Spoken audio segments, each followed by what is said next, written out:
a bit later, just touch on it, but I really honestly could not be more excited for a game.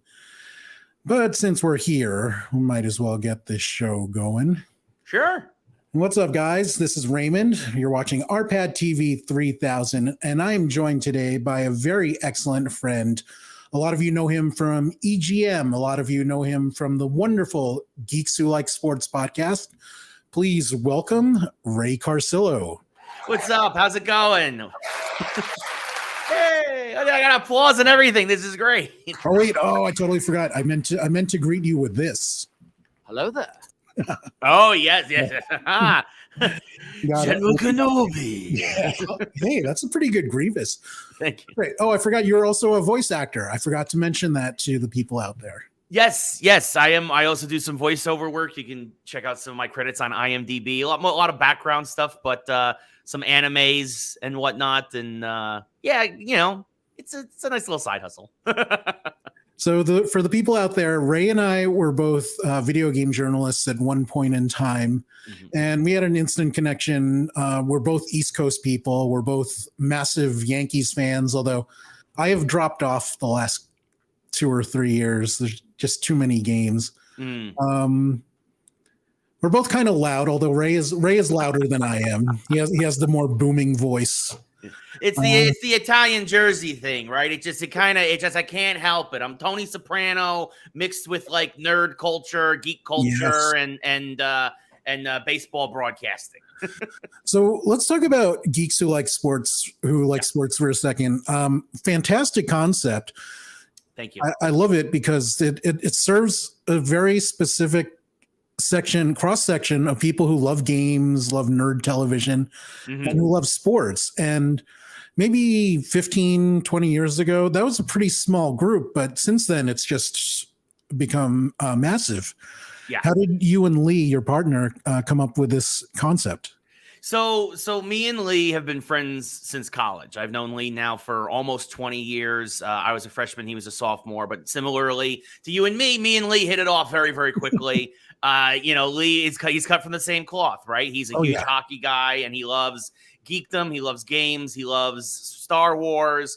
And we kind of realized that, over the years, we've always had these conversations where we would probably start off talking about whatever the ball game of the day was, or then, and then talking about Star Wars or talking about comic books or whatever it was. And we realized that that there was probably more of us out there. And especially as you mentioned, it feels like we've always been there, but as geek culture has really permeated the popular culture and has become one of the at the forefront of a lot of pop culture right now. I think the more people are more comfortable saying, yes, I am a, San Francisco 49ers fan and I love video games, or I am a Dallas Cowboys fan and I love Star Wars, or I'm a Philadelphia Flyers fan and I love Batman, so I think we kind of realized that there's got to be more of us out there. And although we're on a little bit of a hiatus right now, Lee just got back from England. Again, Lee,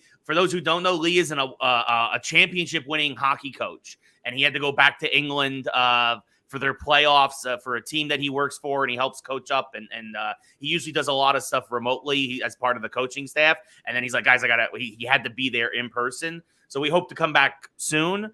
And also, I needed a break because I just helped launch a video game. So me and Lee have been super, super busy, but we will come back and whatnot. So I just wanted to put that out there because a lot of folks have been like, "Where are you guys at?" It's like life happened.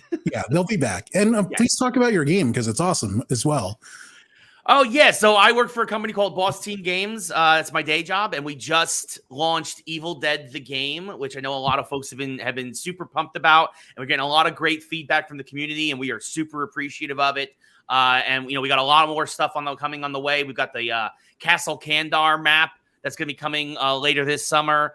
And we got a lot of other content and whatnot that we can't talk about yet. But we're going to probably have a presence at Comic-Con. And then we're going to we're just going to, keep on rolling with this, but it's a 4v1 asymmetrical multiplayer. One person plays as the infamous demon, if you've seen any of the Evil Dead movies, and 4 other players you can choose, mix and match a team of heroes from the series, including 4 different versions of Ash, who of course is played by Bruce Campbell. He's come back to give us his likeness and all his voice, which has been just great. And I think the fans are really digging it. Incredible. That just sounds like such an awesome thing. Question about Lee. While he's in England, do you think he'll somehow start liking soccer? I don't think he dislikes soccer. I think he just it's a lot of folks here in the States who didn't grow up with it. That's changing now with this generation, right? Soccer is definitely becoming more and more prevalent, especially with like coverage through ESPN and things of that nature.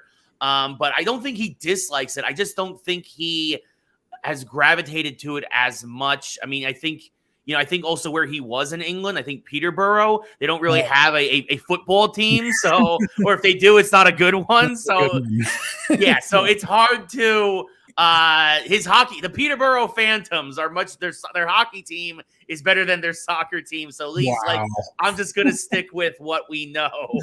And I don't think he dislikes soccer or football. Yes. But and much like myself, we actually did a couple of segments during the Euro Cup last year. I know that Philadelphia, I think, is on the short list now to host the World Cup in 2026. I think that was just announced. They announced the cities. I think there are 13 American cities. Let me go through the list. Maybe Phil. I think Philly is on there because I think Lee was like, this World Cup might be coming here, and so that's definitely something that I think the World Cup is definitely something we get. The bigger tournaments, I think, we definitely cover and are more into, but it's hard. For the people out there, this was just announced today. They announced the World Cup cities for 2026. The ones in America are MetLife Stadium for New York, New Jersey, SoFi Stadium in Los Angeles, AT&T Stadium in Dallas, Levi Stadium in San Francisco, Hard Rock Stadium in Miami, where my friends at Sunshine Gasoline have a luxury box, so hopefully I can go to some of those matches. Mercedes-Benz Stadium in Atlanta, Lumen Field in Seattle, NRG Stadium in Houston, Lincoln Financial Field in Philadelphia. There you go, Lee. Yeah. Arrowhead Stadium in Kansas City, the Missouri one, not the Kansas City one. And Gillette Stadium in Boston. There are also a few cities in, I think, 2 Canadian cities and 3 Mexico cities that are hosting World Cup matches. So that'll be massive. I was bummed Vegas didn't make it. We have Allegiant now that opened last year. It's actually a pretty nice stadium. Yeah, I mean, Vegas is becoming a sports city super quickly. That's kind of nuts. Yeah, I think that Vegas, again, I mean, this is partially baseball's fault because baseball was really the first sport to really put the onus, one of the negative onuses on gambling. But now it's kind of, since it's becoming more legalized and obviously things like DraftKings and whatnot has become such a huge sponsor for a lot of leagues, a lot of those barriers have been broken, and obviously the Raiders are now in Vegas. You've got the Golden Knights, who really kind of kicked the door down, had that amazing inaugural season where they lost the Stanley Cup in 7 games. And now there's rumors that the Athletics might leave Oakland for Vegas, which I personally think would be the right move, but supposedly Oakland might be finding a way to try and scrounge the money together for a new stadium, which if anybody's ever been to Rickey Henderson Field, it's got a lot of history, but it is not a modern stadium at all. Sucks. So, I mean, that's. I was trying to be like politically kind to it and whatnot, just saying it's not a modern. No, it's a crappy stadium. It's a dump. I curse on my podcast. I'm not as well behaved as you and Lee are. Yeah, we try very hard to know that line. That's good to know that that if I slip, it's not a cardinal sin here. So I appreciate that. So, in many ways, you and Lee kind of remind me. Are you familiar with the LA comedy podcasts at all? Or I guess they're LA and Austin now. Like, I mean, some of them, like, I mean, I know Two Bears, One Cave. That's what you and Lee remind me of. You remind me of Bert and Tom. Bert and Tom. That is a huge compliment. I appreciate that. It is entertaining, but then there are some times when I'm watching, I'm like, why does this show have 2 of the same guy? Yeah, I mean, the thing is that obviously conflict, like, definitely is good to watch. But me and Lee don't necessarily agree on a lot of this, but we definitely get along. And same with Bert and Tom. Yeah. From Two Bears, One Cave. There's not a lot of like headbutting. It's just No. two But guys. every now shooting and shit. then there is, and it's funny and kind of a little scary when you guys disagree. It gets loud. You guys get loud when you talk. Like when you guys get angry, it's fun and mildly terrifying. Yeah, the Ray rants, especially during football season, have become a staple of the show. So yeah, sometimes sometimes it's easier than others to just kind of just fly off the handle. But especially if you're a Giants fan, New York Giants fan. So yeah. So if you are the Two Bears in One Cave, one of Geeks, are you Bert or Tom? Who would you? Oh, I'm Bert. I'm 100% Bert. I am definitely. Yeah, I am the machine. I would be the machine of our show. I would take my shirt off. I would run around like I would do. I would be the one who would be drinking first thing in the morning. If I still drank, I do once in a while. But yeah, it's one of those things. You get older, folks, and your tolerance goes way down. And it's like, what happened here? My God, there was one party at GDC where pretty early on I got drunk, and then later in the party I was already hungover. I'm like, this sucks. At the party. And the hangovers they're hard now. Yeah. Well, you know what's funny is that it changes really on the alcohol, right? Like when I was younger, it was just drink whatever, get drunk, hangover, and it was like just like one category. Now I can handle whiskey and red wine a lot better than I can handle than I can handle beer, than I can handle like vodka. I don't know if it's what things are made of, and maybe there's something there that's disagreeing with my system more than normal. But I could have like 4 or 5 Jack and Cokes and be like perfectly fine. This is tea, by the way. If anybody's watching the video, I'm drinking tea. I'm being good. But if I can have 4 or 5 Jack and Cokes, I have 2 beers. I'm worse than having those 4 or 5 Jack and Cokes. Oh, wow. That's interesting. Yeah. Because beer is usually the safe drink for me because I can't drink it too quickly because I'll be full. Right. And the alcohol content isn't super high. So the reason I brought up soccer before, it was a kind of joke because whenever I'm on your guys' stream, I always joke about you guys need to like soccer more. And I know we're just not knowledgeable enough about it. Unless it was like the Euro Cup where, I was rooting for Italy, obviously that's my heritage and whatnot, and obviously in the World Cup, I'll root for the States. But yeah, unfortunately we're not knowledgeable enough, and we feel that we shouldn't be talking about something that we would be really just pulling it out of our butts. That's totally fair. I can be your monthly Premier League guest. I mean, yeah, maybe we start having some guest correspondence or something and start being like, what's going on? Ray, what's going on in soccer? And you can just tell us for like 5 minutes. And we're like, all right, cool. That's actually quick story. When I was at ESPN and I used to work with Max Kellerman, one of my first on-air gigs was they would have me come on at the last segment of like the middle hour and be like, all right, and here is the hockey update with Ray because I don't know anything about hockey. And that's what that's how I got. Well, I was called Ranger Ray before, but it really got cemented at ESPN where I would basically talk about, because we were the network for the New York Rangers and I'm a Rangers fan. It was easy for me to talk about and be like, I do like a funny voice. Like, oh yeah, Henrik Lundqvist had 28 saves last night against the Pittsburgh Penguins. He looks like he's a brick wall. Let's go Rangers. And I would, just rant for 5 minutes. And Max is like, great, cool. Our hockey quota is met for the day. Moving back to basketball.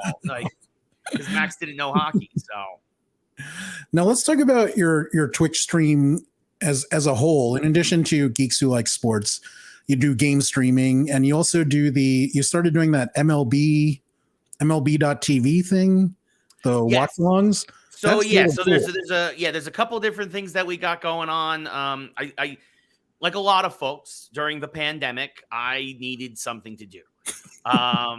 And a lot of folks had always been telling me that I should be Twitch streaming, and I never knew what would make me different from other people. I didn't want to just do it just to do it. And finally, during the pandemic, it was actually kind of very, perfect timing in a weird way every lockdown really started for everybody like the week after MLB The Show 20 came out. And I was playing baseball, and it's something that I did as a kid to practice my play-by-play skills and to practice my broadcasting was I would mute the TV and I would play sports games, and I would do my commentary over the sports games. And I was like, it might be a dumb gimmick. We'll see how it goes. We'll see what happens.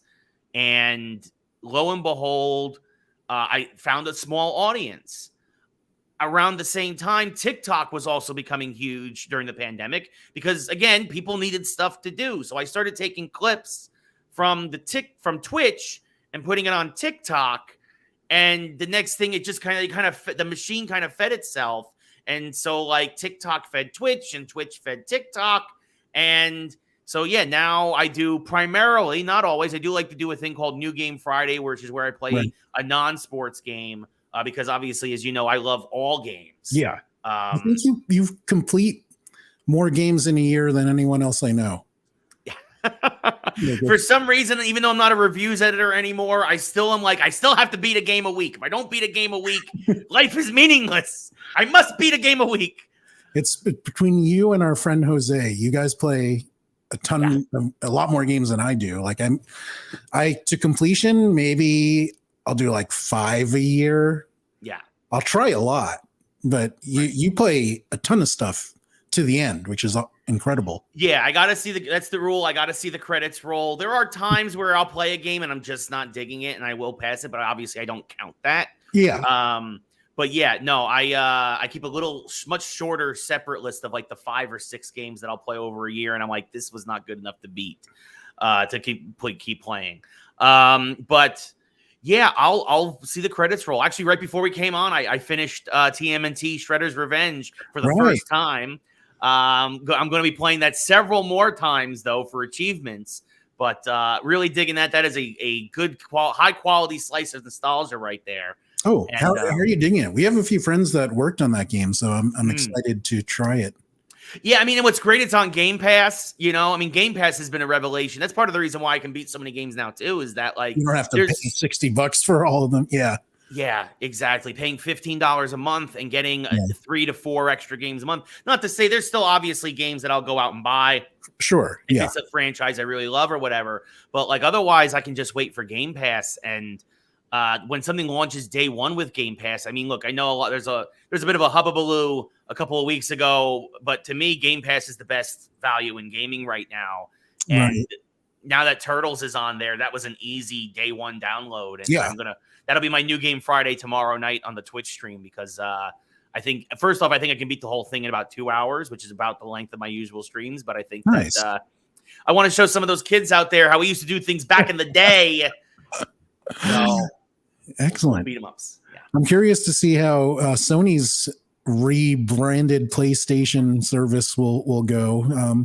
I haven't upgraded yet. I need to. I keep putting it off, but I'm not sure if I'm going to upgrade, honestly. I only have like 3 months left on the year I already have, so it's like $15 or whatever to upgrade. So might as well try it and then see if I want to do it for a full year. That's fair. Yeah, but I'm hoping they do well. Let's see. Let's talk about the baseball stuff, which I think is also very cool. Yeah, so occasionally there's a thing we do over at streamlounge.io, which right now it's just a desktop app or laptop app, obviously. But we are going to, hopefully, fingers crossed, it's going to be branching off into mobile soon. It's harder to get into the mobile space with apps sometimes than it is just to get a desktop thing out there. But if you have a subscription to MLB.TV or Disney Plus or Netflix or HBO Max, they have a lot of the streaming service. I think they're working on Peacock now, adding that. So potentially maybe we'll do some wrestling stuff in the future. But I get the Yes Network broadcast because I'm in LA, so I'm out of the market.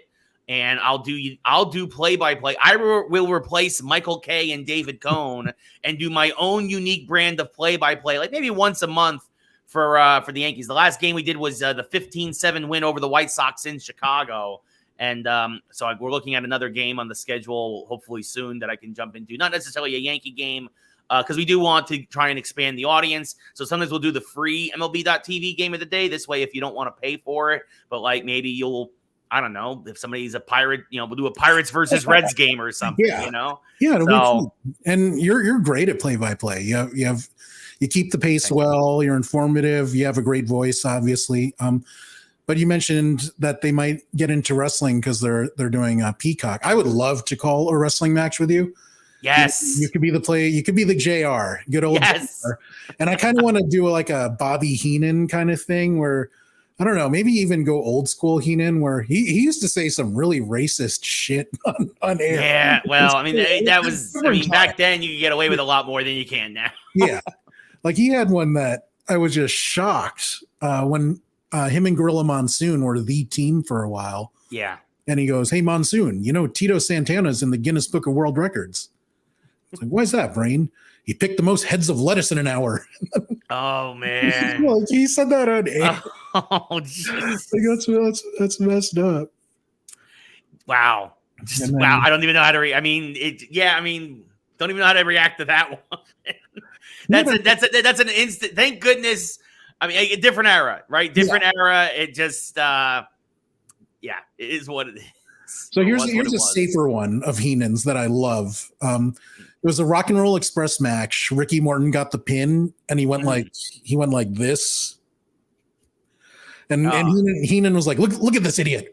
1, 2, 6." It was just a stupid little thing. He delivered it so well. The Brain was one of the best voices in wrestling for forever, whether as a manager or as a commentator. He was just so smart and so brilliant in so many ways. I actually really like what Corey Graves does now. I don't think he's as up there. Like, I don't think he's as close to the what the Brain was, but I think he's the closest thing we have to, obviously the King has retired. He'll do special events sometimes, but I think Graves does a really nice job with the heel commentary, but nobody can do what the Brain did. I wish that AEW had a good heel commentator. Yeah, they don't really have that, huh? Yeah. No. Even when Taz is there, Taz is tries to call it down the middle when he's on, unless his boys are out there, right? For Team Taz. But then it's sometimes you get Jericho in there. I actually would love to see Jericho go full time into commentary. Obviously, he's still putting on very good matches, so they don't want to do that. But as much as I love Jim Ross, I kind of got on a tangent here, but like Jim and Tony, just they don't. Jim in particular, I love him, but he just doesn't sound like he's as sharp as he once was. Right? And I hate to say that. He's not. I mean, he's an older guy now, and no guy. Is he past 70 yet, or he's got to be? I mean, I want to say he's 70 at this point. Yeah. So nobody in their 70s is as good as they were in their 30s and 40s. Right. At most things. I'm sure there's some exception I can't think of, but yeah. I agree with you. JR isn't what he used to be, but he'll always have a soft spot in our hearts because he's JR. He was the best. Yeah. He was the voice of the Attitude Era. So yeah. Now, since we're talking about wrestling already, one of the wrestlers we like a lot of the same people, like a lot of the same stuff. One of the areas where we disagree on is Bianca Belair. You are not a fan, and I am. So let's talk about why you don't like her work. So it's not even about her work. It's she's not bad in the ring, although she has put up a couple of bad matches. I think most recently, there was a lot of botches at the WrestleMania match between her and Becky. Although they pulled off a decent match, there were definitely some moments where they didn't seem to gel. But I think that things really turned for me with her. I think again at SummerSlam. I think it goes back to, it's not even her work in the ring. It's that in a weird way, WWE buried her, but didn't want to bury her. It reminded me of when Daniel Bryan lost the world title to Sheamus in like 11 seconds. I think it was like WrestleMania 31 or something. Yeah. I might be wrong on the event, but like That's when Bryan had like Dolph Ziggler and AJ Lee in his corner still, I think. And Bryan basically had to go to the back of the line. He got squashed. I think he was off TV for a little while, actually, after that. Like, I don't know if he was nursing an injury or anything.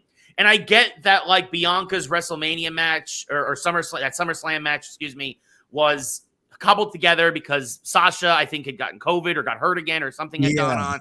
And they needed somebody. And it was clear that Becky was still probably a full month away before she was going to be ready for full ring action.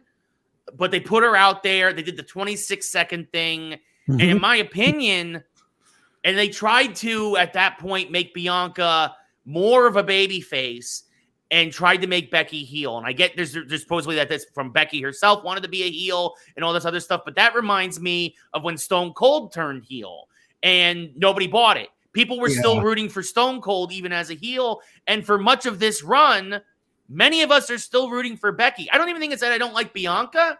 I just like Becky 100 times more. Well, Becky's incredible. And I don't think Bianca's at that level yet. Right. But the reasons why I like her, and this is coming, my perspective is weird because when she was in NXT, I liked her, but I just didn't, I thought she had no personality and her gimmick sucked. But as an athlete, I think she's one of the best athletes, man or woman, that WWE has had. She has a background in track and field and then CrossFit. So she's strong, she's fast. Yeah. I don't want to use her EST gimmick, but I mean, look, she can do other things in the ring that most other women can't. Like, or wouldn't even try. Or wouldn't even try. Right, exactly. Like putting Dewdrop on her shoulders and then performing her finisher. Like, there's no doubt her talent and her ability. I just really feel like, again, I think this story kind of soured me because I feel like the move would have been to keep riding Becky as a face and to have turned Bianca heel. And I think that instead they tried to go the other way, and they kept trying to force heel Becky down our throats.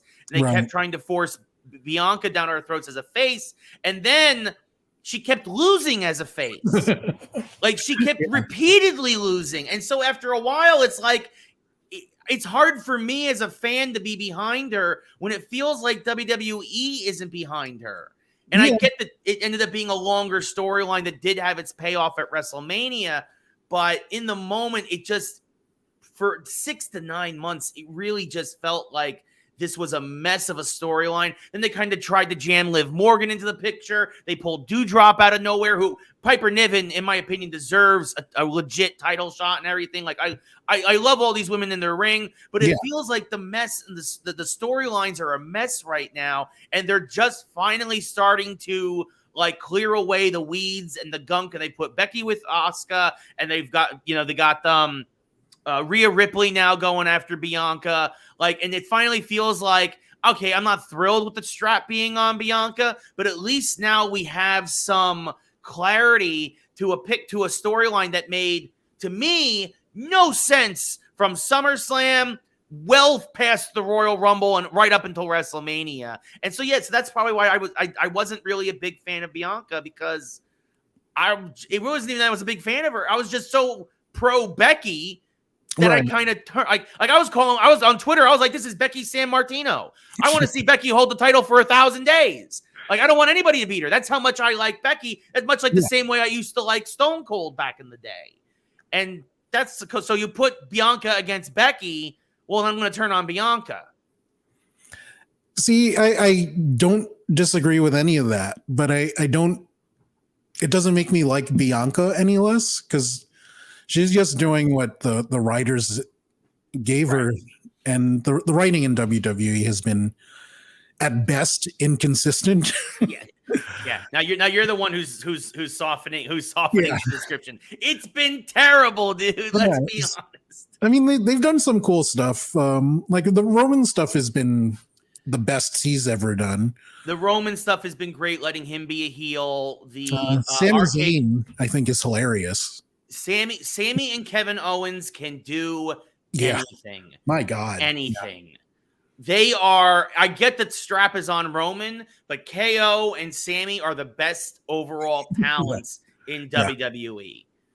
So, it's just unbelievable. And I'll also say I really like RK Bro. I like the RK Bro. So I like how they're pushing Riddle. They've actually developed Riddle in a way that makes a lot of sense. I still want to see Orton come back, and I still want to see Orton get at least one more title shot, because I personally would love to see the Viper break Ric Flair's record, and there's rumors that they might do that over the next couple of years, but we'll see what happens. The Rock has to take the title off of Roman first at WrestleMania next year, but yeah, it feels like WWE, after not having any long storylines, now just has a ton of long storylines, and I think you need a better balance. Yeah, and I don't think they'll pull it off, because that as long as the old man is still in charge, once he has the power to just tear everything up and destroy everything people have been working on for months. Yes, and the results are not great.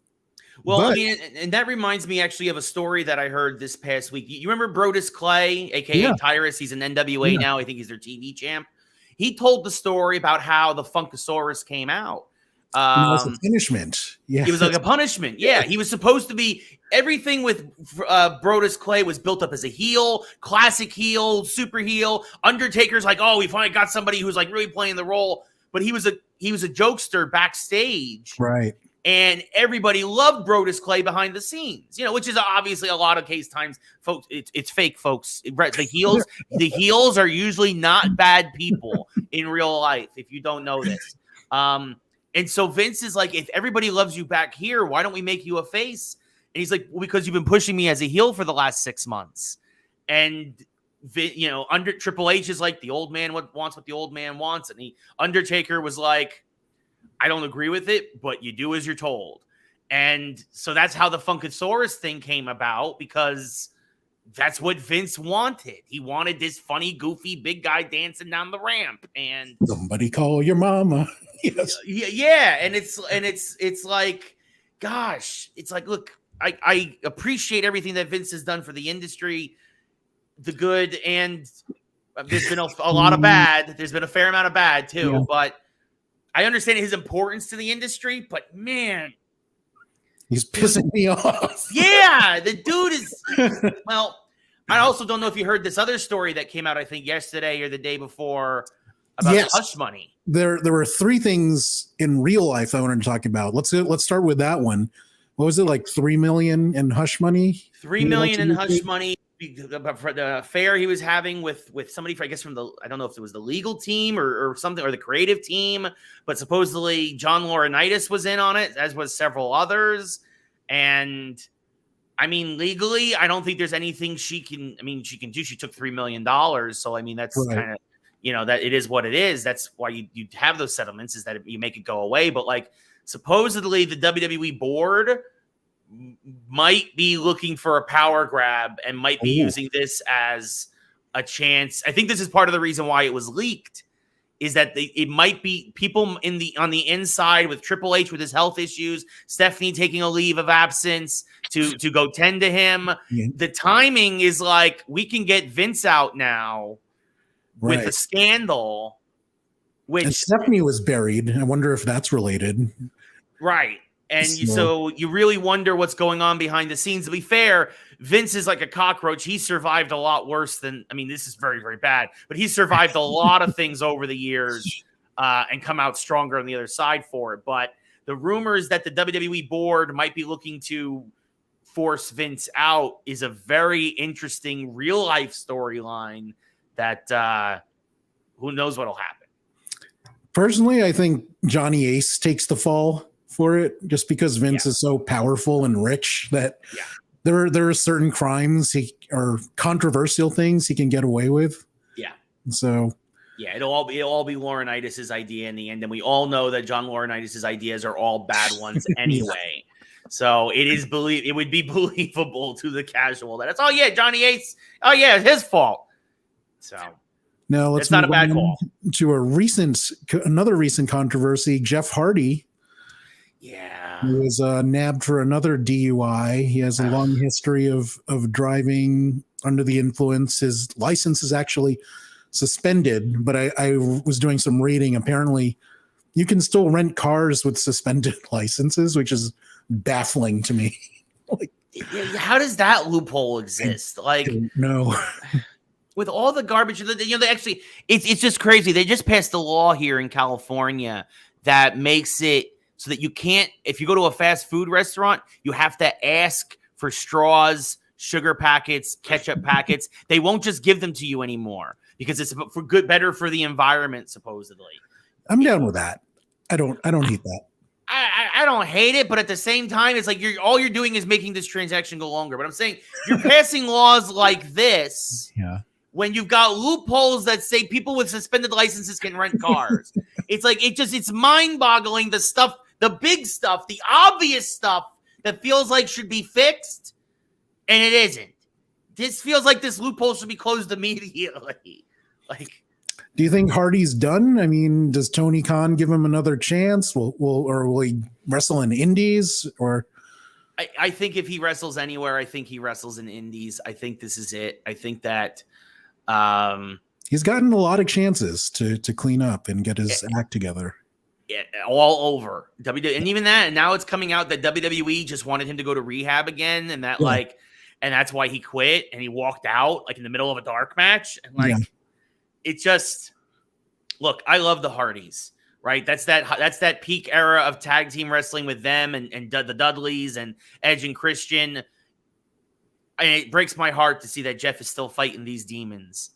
Because we all just want the best for him, and we all just want to see him get everything together. He's got a family now and all this other stuff. And again, it's also one of those things where it's like, people are like, well, he's drinking to numb the pain.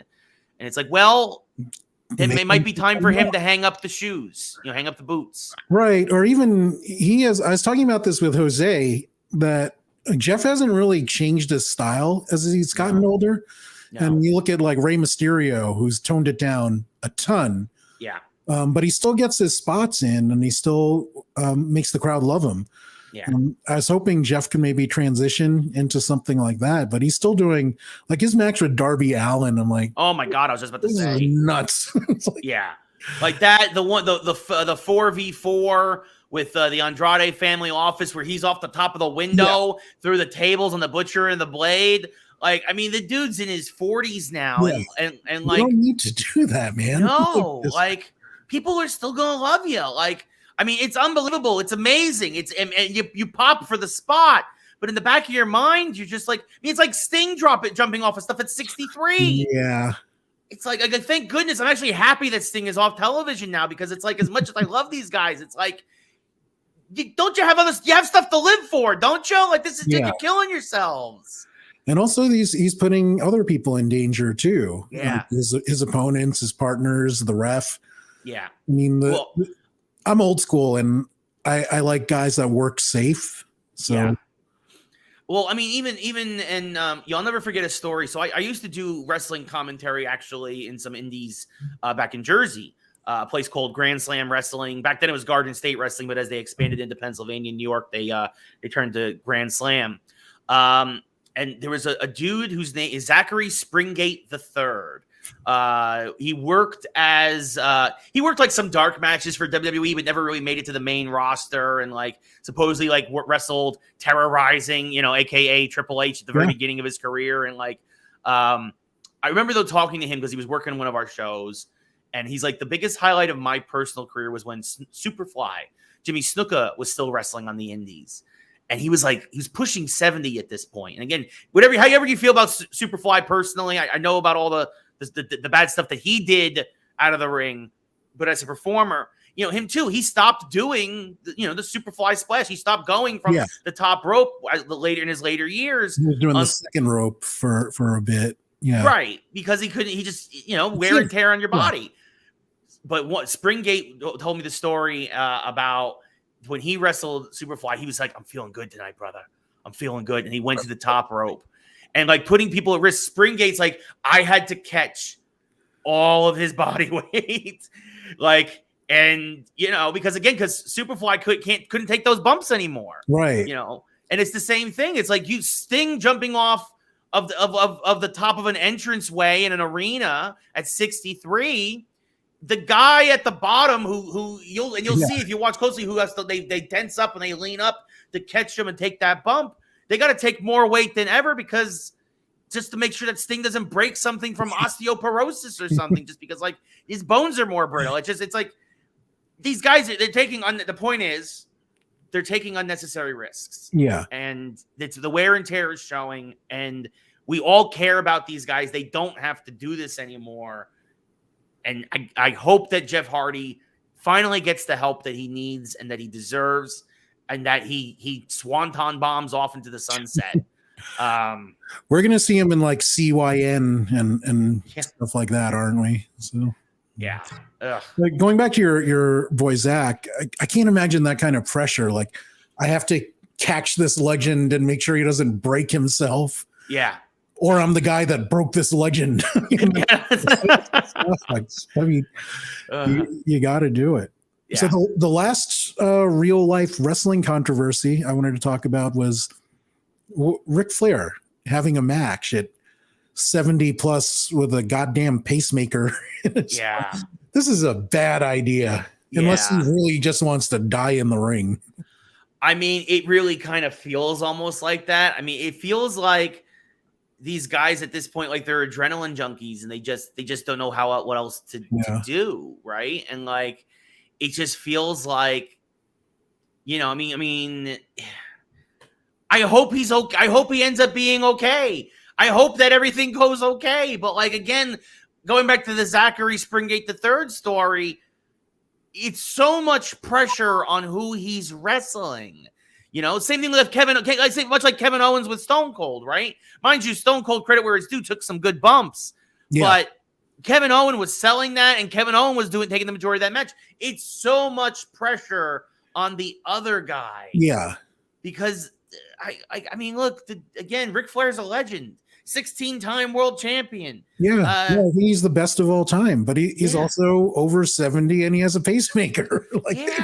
These are not good things.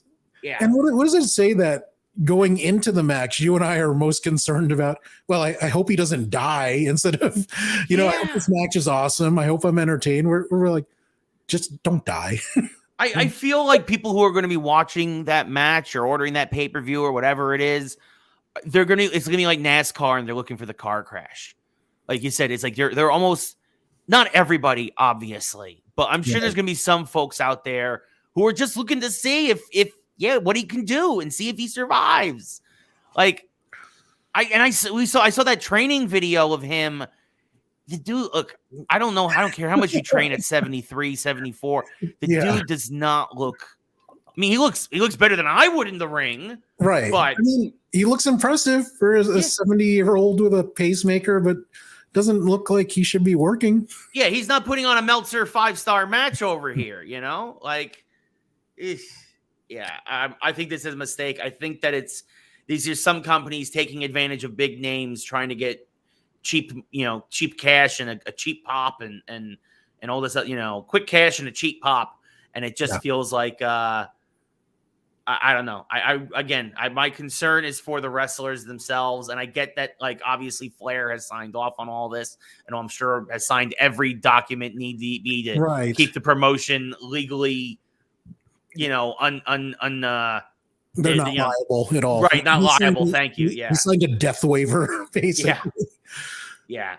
Oh God. That reminds me of Comic-Con a few years ago when Assassin's Creed set up that giant leap of faith. I don't know if you were there that year. I wasn't. I read about it and saw videos. So they wanted me. So Walmart Game Center wanted me to jump off of that as a bit. And I have a thing I have a thing with heights, and I'm like, okay, I can do this. I get to the top. You don't realize how big a 30-foot drop is until you get to the top of that staircase.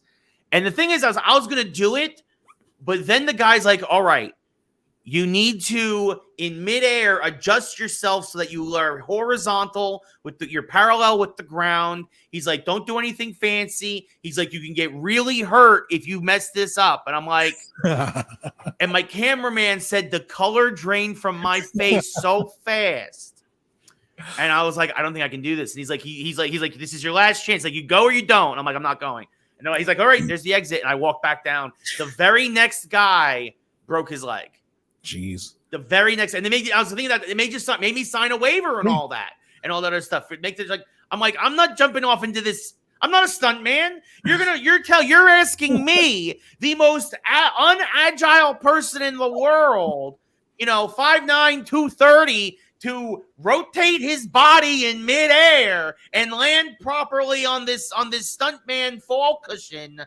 I ain't never done this before. I couldn't fall right just from on regular ground. Never mind 30 feet up. And the very next dude, he didn't do it. He didn't get his body right. He came in more straight, and he broke his leg. His leg snapped. I wish I were shooting you that day. I would be like, come on, man, just swanton it. Yeah. Jeff Hardy it. Yeah. It's like 450 splash. You can do this. Yeah. So we both agree that the Flair thing should not be happening, but unfortunately it is. Yeah. And it makes both of us sad. There are two recent game events, Summer Game Fest, which I'd love for you to talk about, but today was the Square Enix had a video presentation for the 25th anniversary of Final Fantasy VII, and I played the hell out of so many games in that series, even though I wasn't the biggest fan of the original. I loved how it developed over time with all the different games. But the game that I did love was Crisis Core for PSP. My second favorite game of all time.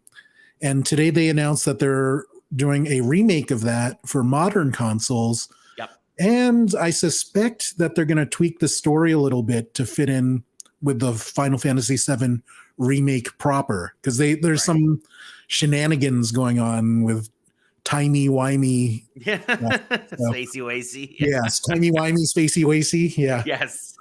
Yeah, I know. I heard everything they're doing with Final Fantasy VII. They got like four games tied into that coming in next year. And that's amazing. I mean, look, I milk it for all it's worth, I guess, Square Enix. But I think for the fans, I think like you said, the Final Fantasy VII remake, I know is it's almost like there's a self-awareness to it of what's happening there. And it's a curious choice. It's a curious choice. The fans, the hardcore fans, I'm not a hardcore Final Fantasy guy, but I'm happy to see. I'm not somebody who's going to piss in somebody else's cornflakes. If you enjoy it, that's great. That's good for you. Then they seem to be trying to give the fans what they want with that series, which is a good thing. It's good for Square Enix, who financially is lately. So good for the fans and good for them as Final Fantasy. It saved their bacon decades ago. Looks like it might save what's left of Square Enix once again after they sold off half their company to Embracer Group. Oh, my God. For like $5. Yeah, I know. Oh, my God. Oh, man. Yeah. Like, if I knew, I was like, if I knew it was going to cost that much, I got enough money. I got enough in my piggy bank. Like a few quarters. That's all you want. Like, unbelievable. Absolutely unbelievable. By the way, we're going to talk about the Yankees in a bit, but the Yankees just walked off Tampa Bay. So, ooh, nice. Yeah. So I just got the flash across my screen. I know that times that kind of dates this podcast just a tiny bit, but it's the Yankees. It's the Yankees. I'm super excited. We'll get to them in a bit, but Square Enix selling to all that stuff to Embracer Group, Tomb Raider, Deus Ex for $300 million. Mind you, like when you're seeing what Activision is going for, when you saw what Gearbox alone went for 1.3 or 1.4 billion last year.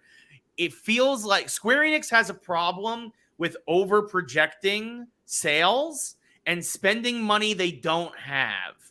And then it feels like they have to do stuff like this, or they have to rush stuff out to like cover their asses. And it's a shame, but I'm really excited to see what happens to Tomb Raider and Deus Ex in the future with Embracer Group. That just seems to be like throwing money at everything right now. So, but yeah, Final Fantasy.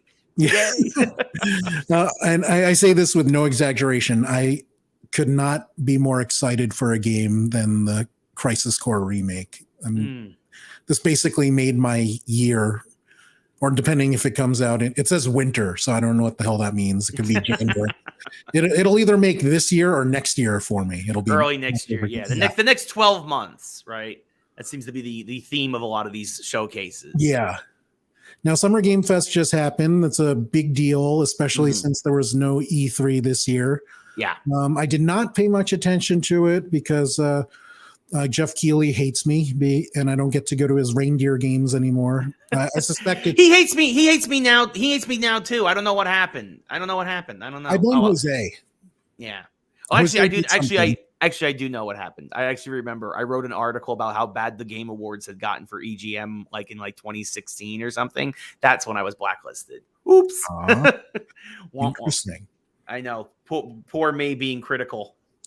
I suspect he hates Jose for Jose's Sterling impersonation of Jeff.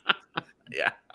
And maybe I was laughing at it and doing it too, but it's all right. It is what it is. It's okay. much respect for everything he's done. No, of course. I'm joking and teasing. And again, the dude is the hardest working dude in games, and has really helped shine a light on games in a way that few other places have, or few other events have. And with E3 constantly being flux, him finding a way over the last couple of years to keep that spotlight on games. We're a $180 billion industry. Something like that. I think that's what it is. I think Reggie Fils-Aimé, former Nintendo of America president, just did an interview with my good buddy Jason Finelli, and he said the industry now is valued at almost $200 billion. Wow. So my numbers might already be old, but it's still, it needs to be celebrated, and it needs to have its light shine, and it needs to have the roses given. Because we beat the snot out of the movie industry and the music industry and sports industry. So, but credit to Keighley, credit where it's due, even if Summer Game Fest this year kind of stunk. Ooh. Anything catch your eye in particular? I saw a few things and I was kind of like, yeah, looks cool. My thing.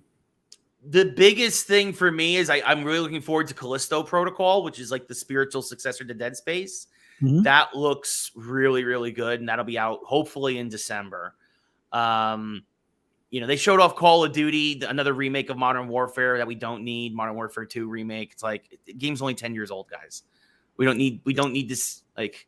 And that was really a lot of the show, is a lot of remakes, a lot of rehashes. They're making another remake of The Last of Us Part 1. So that's basically become, Sony's personal Grand Theft Auto 5 now, where it was on PS3, then they remade it for PS4, and now they're remaking it for PS5. And I'm just kind of like, and that was the closer. That was the closer for the show. And I was just kind of like, that's it? A remake? Like, wait, you got one more thing, right?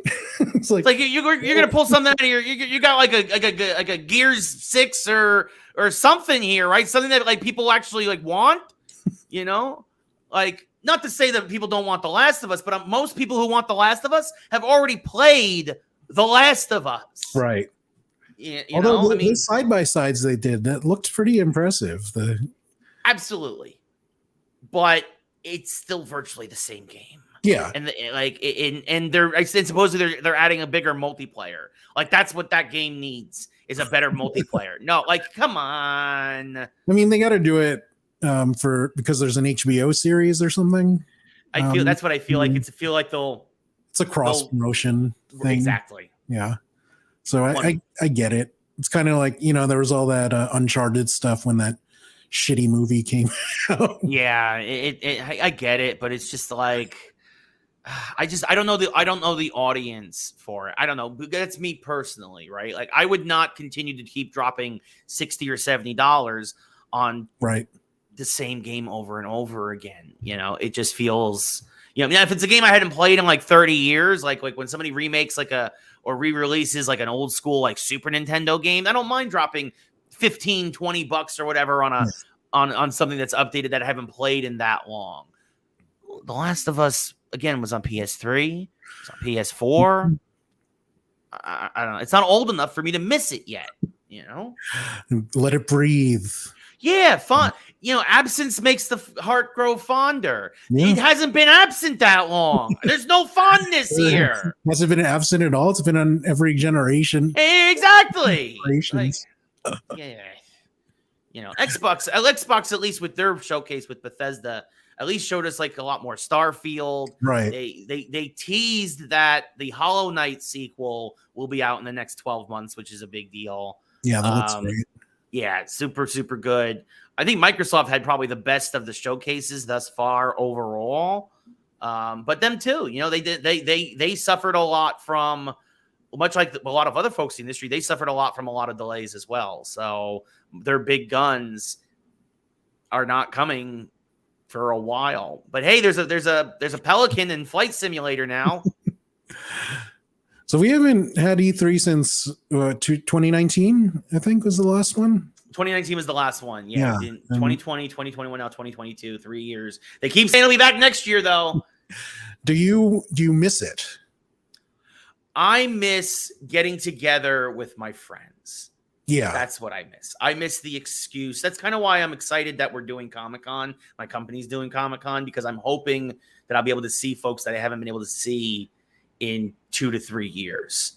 Right.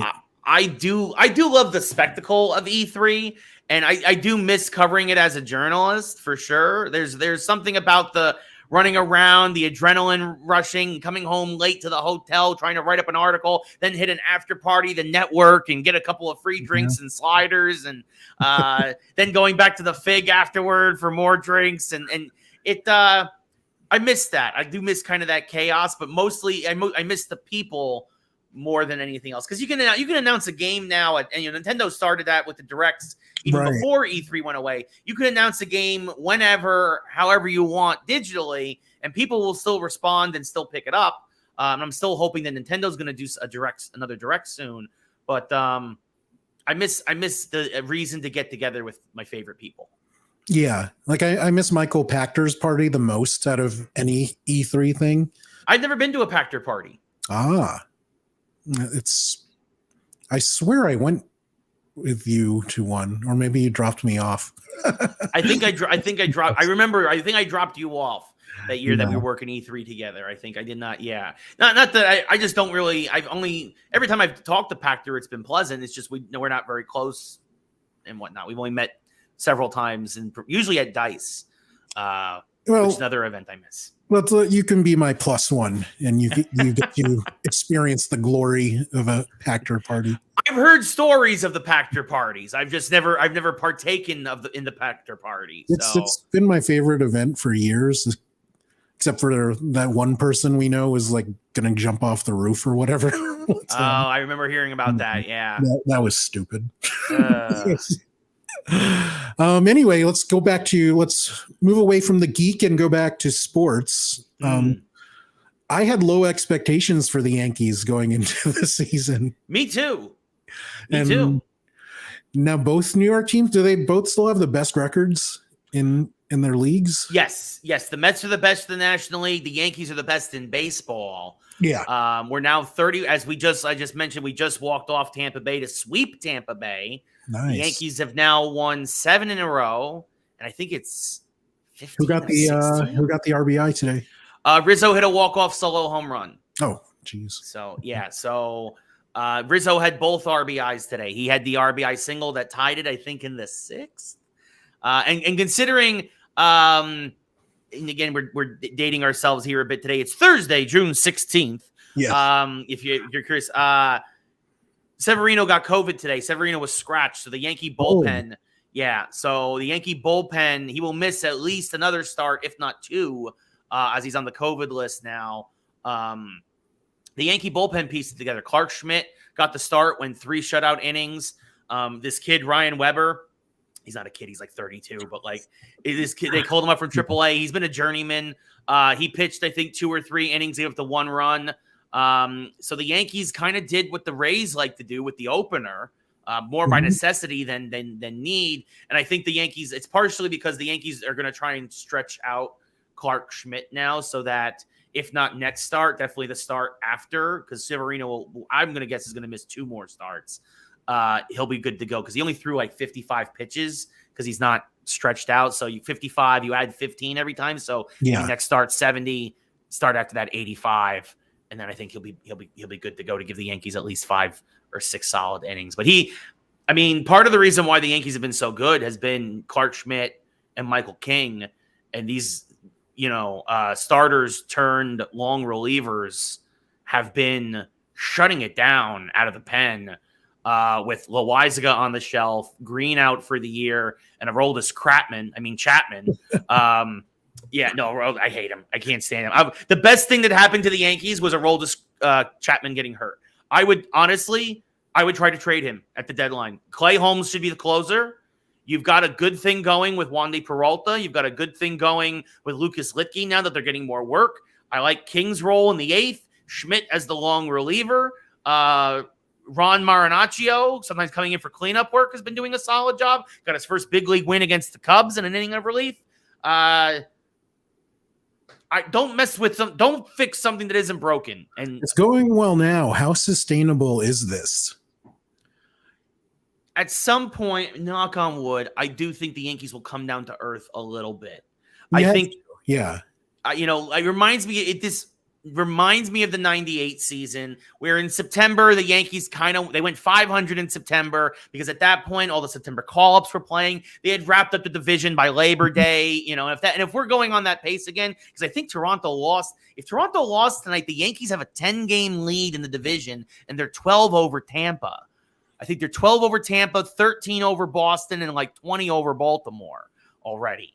So, if they keep this up in September, they could take their foot off the gas. But I think that you're going to see a couple of things. I think teams are going to stop pitching to Judge. And it's going to require other guys to step up. And that's what happened tonight. They walked Judge, and then Rizzo got the game-tying hit. And then, of course, he walked it off with a home run in the 9th.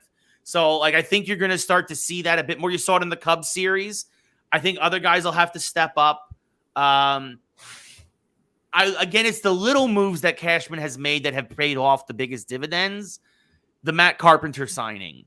Obviously Clay Holmes is still continuing to develop. Wandy Peralta from last year. Those guys were 2 great pickups. The Jose Trevino trade for Albert Abreu to Texas. Trevino continues. To me, he's not starting enough. I get they're still trying to fix Higashioka. Stop it. Trevino should be starting 4 out every 5 days. It's that simple. Sorry. Higgy's a nice guy. He's had a couple of good games lately. He's still hitting $160. So when does Judge get hurt, and how many games does he miss this time?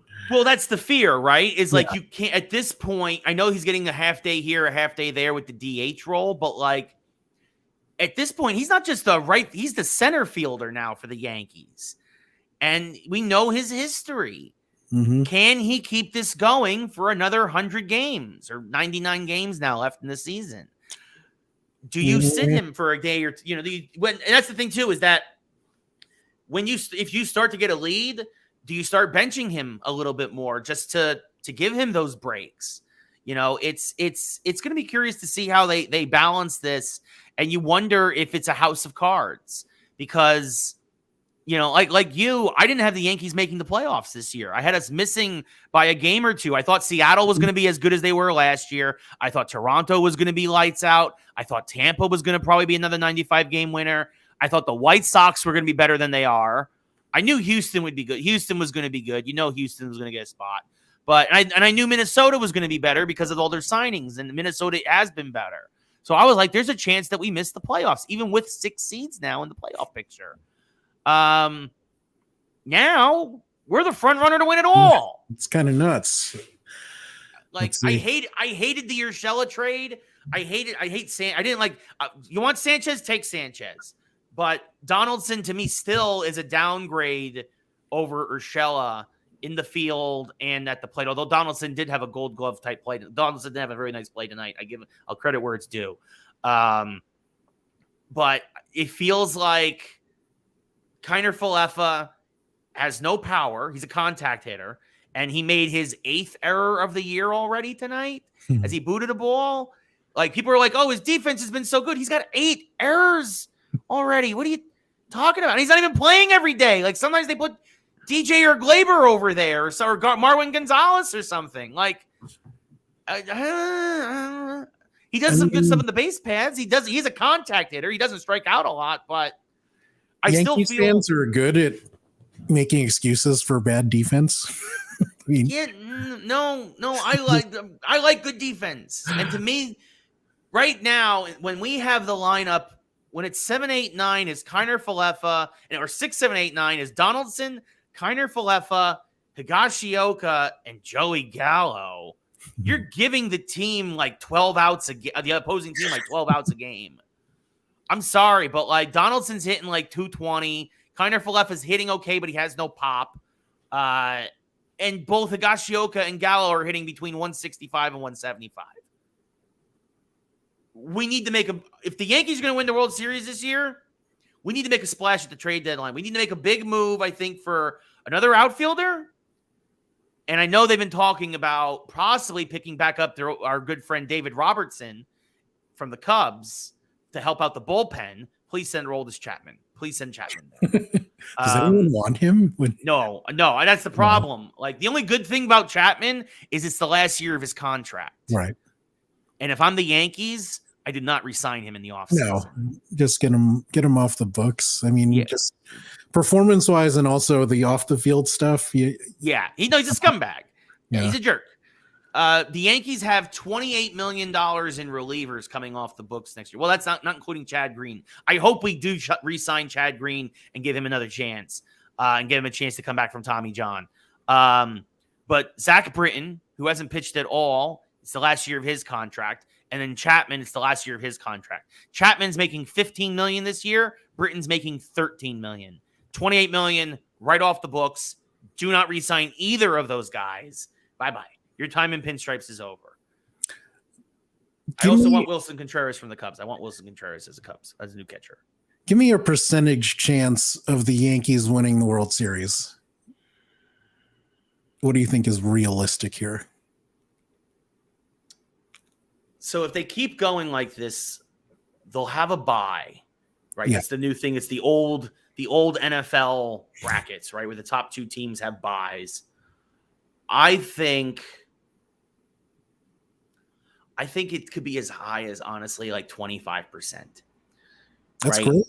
I think that's I think, honestly, if this team keeps doing what it's doing, the starting pitching has all been there, except for Cole, mostly. Cole's not an ace. I've been saying this for years. Cole is a great number two, because when he's number one and all that pressure's on him, he goes cuckoo. Mm-hmm.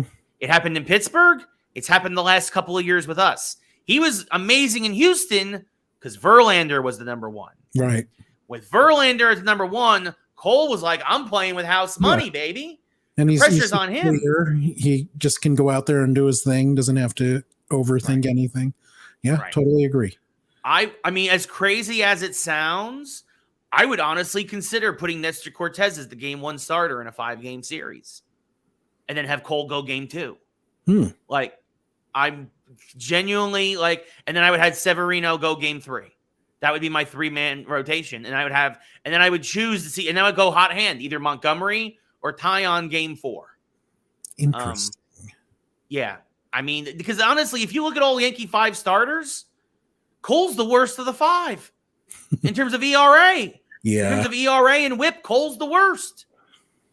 He's got the stuff. We know when he's good, he's good. Oh, when he's bad, he's bad. Yeah.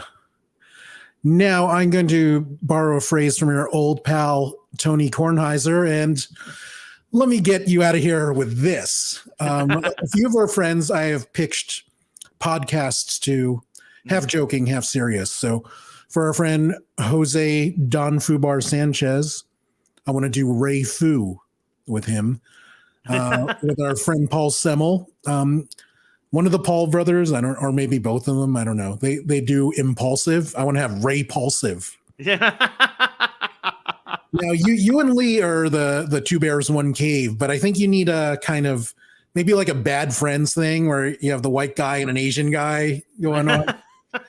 We can do that. We can be like the Bad Friends of nerds. What do we call it? Like, I think we're both Ray. We can call it R2. That's a good geeky name. R squared. Yeah. Yeah. There we go. Well, I like it. let us know in the comments section. Yes. Let us know what you guys think. But thank you for hanging out with me. It's awesome to see you. Awesome to catch up, and awesome to chat with you as always. It's good to see you too, Raymond. Yeah, it's part of my rambling. It's just excited. It's good to see you again, and just kind of been, flying off the cuff. For the people out there, please follow Ray on Twitter, Ray Carsillo. Also, same handle on Twitch. Yes. I did not make you a TikTok one. It is the same, but I realized I'd never made a TikTok graphic. Oh, it's all good. Yeah, it's all the same. If anybody wants to find me, it's just Ray Carsillo. It's there on the screen. Yeah, I made it easy for everybody. I made all the handles the same. So, I know a lot of folks are out there being like, "Why don't you make some cool name?" I'm like, my name's fine. That's that's my brand. That's who I am. It's not like I've been called, my Xbox handle whenever I wrote articles when I was on ESPN or anything. So it's just easier for Google and for the SEO. that is true. Although we could do something with R2 that could take off. Maybe. So follow and subscribe to all of Ray's stuff. Follow me here at all this social media below. Thank you so much for watching, and we'll see you next week. I think I'm going to have 2 guests on. I'm going to have my friend John Foster, accomplished author. We're going to talk about Saturday Night Live, and award-winning playwright Matthew Freeman and I will chat about Obi-Wan, since that's wrapping up. Ray, thank you again for watching, and everyone else out there, we will see you next time.